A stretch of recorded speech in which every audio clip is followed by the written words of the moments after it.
C'est un potentiel touristique qui a toujours du mal à charmer les autorités gabonaises, même pas ceux de la transition qui pourtant ont lancé une série de chantiers pour la transformation de la capitale. Situé à Nzengayon, dans le 6e arrondissement de Libreville, ce qui aurait pu changer l'image de ce quartier et profiter au ministère du Tourisme ou des Loisirs reste un simple danger pour les populations environnantes. Ce lac il est très dangereux. Le tour, il n'est pas protégé en fait. Il y a des maisons, lorsqu'il y a des grandes pluies, il y a des maisons qui se trouvent inondées. Regardez vers là-bas, ça commence à s'effondrer. Plusieurs personnes ont déjà perdu la vie dans ce lac. Et si l'État gabonais pouvait bien faire un truc pour bien protéger les alentours du lac, ça devait être bien. Les riverains qui ont longtemps rêvé d'une transformation en un lieu de détente et de sérénité n'ont jamais trouvé oreille attentive.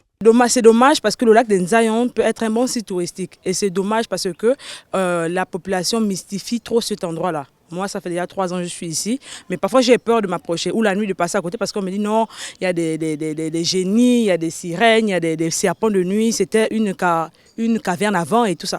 Et c'est dommage, alors que là, c'est vraiment un potentiel site touristique.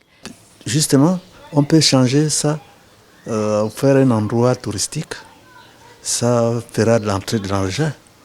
Vous savez que vraiment le tourisme rapporte aussi de l'argent si c'est bien fait.